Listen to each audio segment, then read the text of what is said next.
You're not broke. Your bills are paid. Your income is steady. You're not struggling to survive. And yet, you still feel poor. Not can't eat poor, not can't pay rent poor, but tight, on edge, one problem away from stress. And that feeling is confusing, because on paper, you're doing fine. So why does it feel like you're behind? Why does money still feel heavy even when it's not technically missing? Here's the first thing most people don't realize. Feeling poor has very little to do with how much money you make. It has more to do with how your brain experiences money. Because your brain doesn't measure wealth in numbers, it measures it in pressure. How many decisions feel urgent? How many expenses feel unavoidable? How often money forces you to react? And when reactions are constant, the brain labels the situation as unsafe, even if the bank balance says otherwise.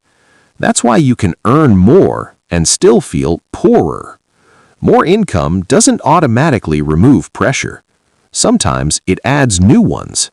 More responsibilities, more commitments, more things that can go wrong. So the feeling you're experiencing isn't failure, it's feedback. Your brain is telling you something important. Not that you need more money, but that something in the system is misaligned.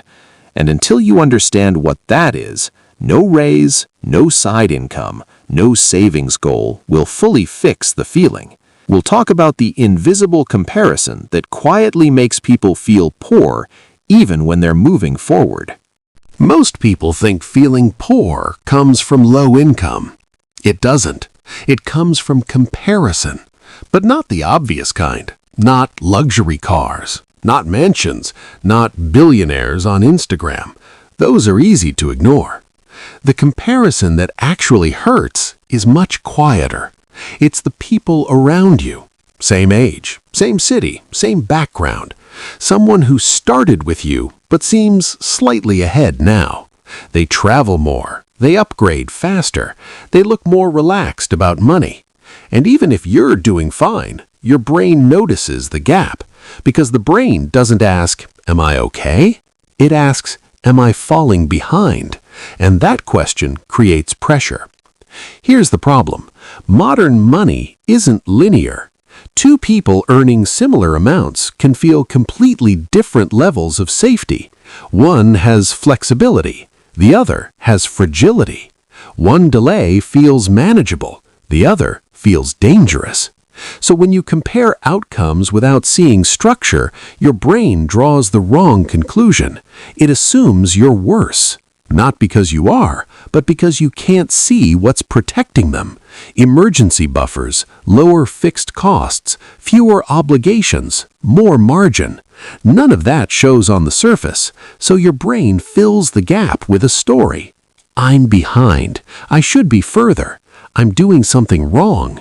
And once that story starts, even good progress feels insufficient. That's why raises don't fix the feeling. That's why bonuses disappear emotionally. That's why you can be improving and still feel poor.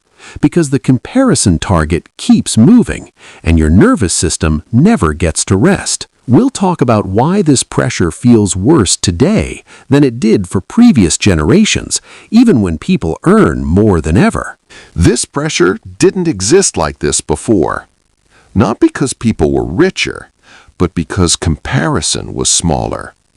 Your parents didn't compare themselves to thousands of people every day. They compared within one neighborhood, one workplace, one social circle. Today, your brain compares you to everyone you scroll past. People at your age in different cities, different industries, different timelines. Your brain doesn't understand context. It only sees outcomes. Someone your age buys a home. Someone else travels freely. Someone quits a job without fear. And even if you're stable, your nervous system absorbs all of it as a single signal. You're behind. Here's what makes it worse. Modern life increased fixed costs. Rent is higher. Commitments are heavier. Mistakes are more expensive. So even when income improves, margin doesn't.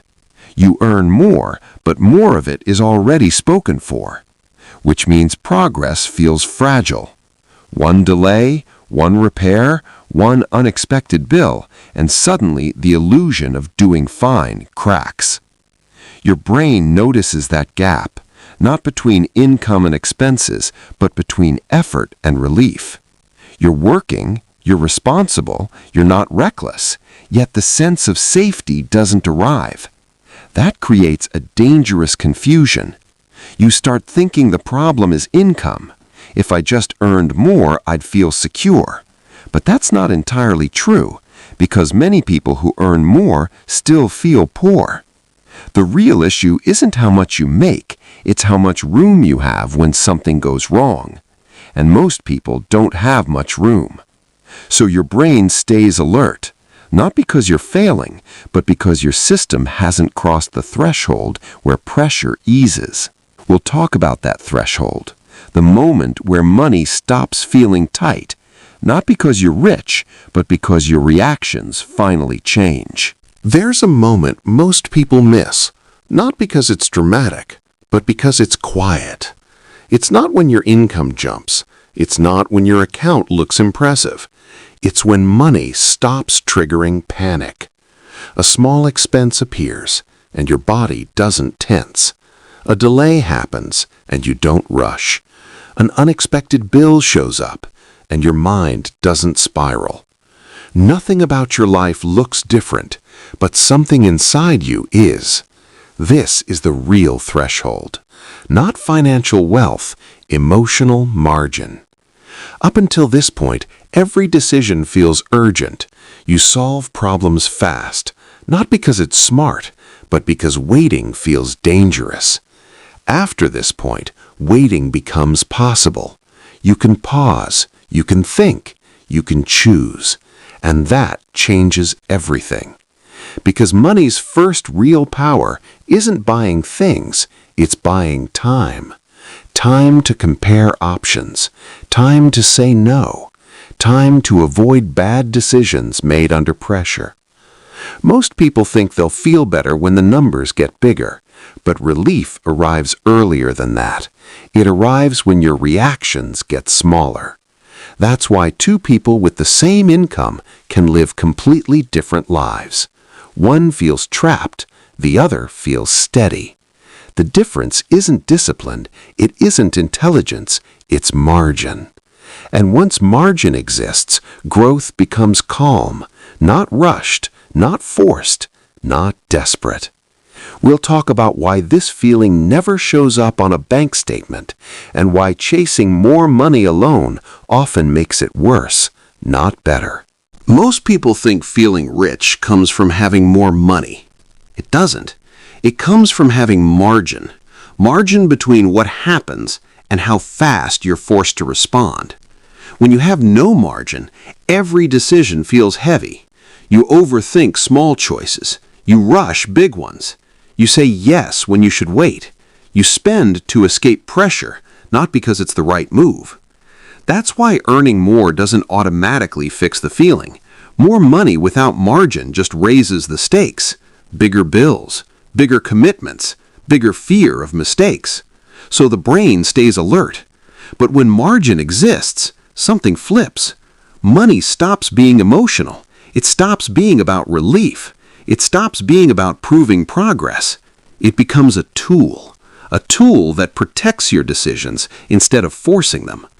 This is why some people with modest incomes feel stable, while others with high incomes feel poor. Because feeling rich isn't about income, it's about reaction speed. If you can wait, you feel safe. If you can choose, you feel in control. And if you can absorb a hit without panic, you stop feeling poor. That's the shift most people chase without realizing it. Not luxury, not status, not numbers on a screen, but calm. And once you build that calm, money finally starts working for you instead of against you. If that's something you want to build, subscribe to the channel.